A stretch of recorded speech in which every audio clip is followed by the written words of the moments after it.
Okay, hopefully my roommate doesn't get weirded out listening to me talk to myself in my room. Anyways, I'm in my room in Iowa, and it's, how cold is it right now? Cold. It's 1 degree. Oh no, it's 9 degrees, but it probably feels like 1 because I don't know why, but it's cold and I need to go home. So I decided to start this thing where I write to a song I like, or don't, who knows. But I like music, and the different music I listen to kind of, I don't have my glasses again. Anyways, well, before I go get my glasses, the music I listen to informs how I write a little bit, so I thought it would be interesting to kind of explore that. Today I'm reading off of my iPad that I got for Christmas.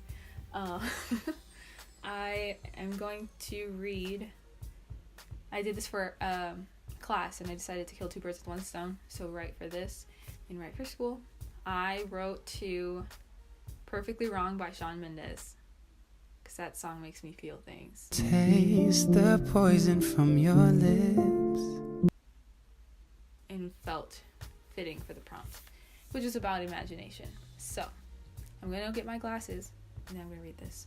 It's hard, even with the very angle screen thing that lets me see myself. I don't like using autofocus. It don't work on my camera. So I still have a hard time focusing. I've been in soft focus for the past 3 videos. Oh yeah, also my hair is straight, but not for much longer. Oh, there's a reason I'm wearing this hat, I must say. Alright, anyways, hopefully these videos don't end up getting too long. The more I do them, the more comfortable I get in front of the camera, and then I start to talk too much like right now. So anyways, I'm gonna read this. When will I stop writing about this? Never. My first love didn't have that fair skin I remember so vividly, and he didn't have the jet black hair, and he didn't have the ocean blue eyes that wander so aimlessly into every story I try to tell. And I often find myself wondering how I could let myself fall in love the way I have, and the steps it took to get there, and at the end of the day I always come to the conclusion that it's a perfect storm of feeling invisible and finding that for you, or me really, there's only one plausible solution. Make it up. See yourself. Create on your own what you believe you'll never have. Play God.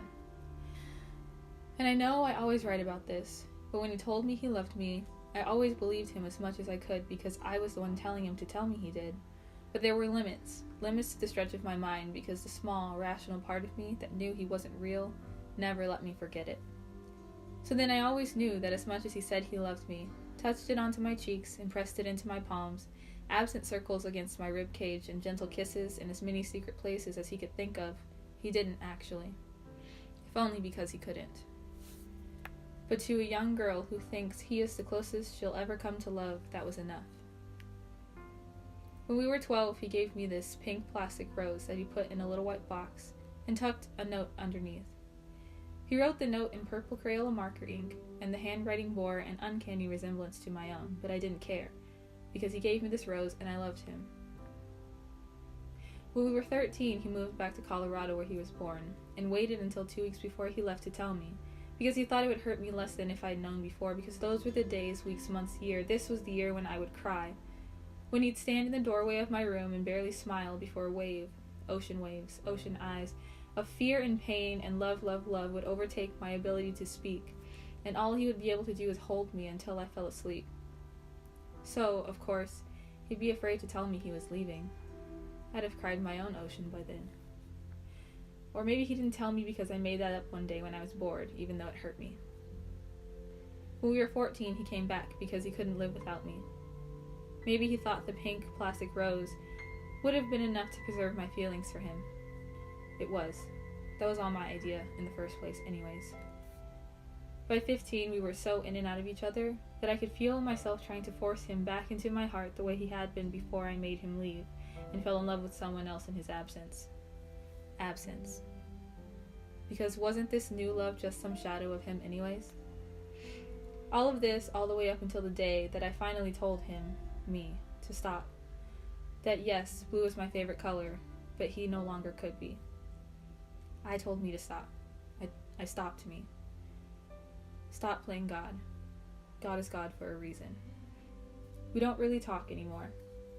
But from time to time, he'll pop up, a knock on the door, or maybe just into my mind, a tap on the window, or the familiar sensation of the tips of his fingers against my temples will creep across my skin when I'm alone. When I need a gentle reminder that the greatest love I've ever known was as elusive as is the lifespan of a rose. And that is why the one he gave me was plastic, right? Because real roses die, but ours never will, if only because as much as he was him, so too was he some undefined and unshapely version of me. And so I loved. And love.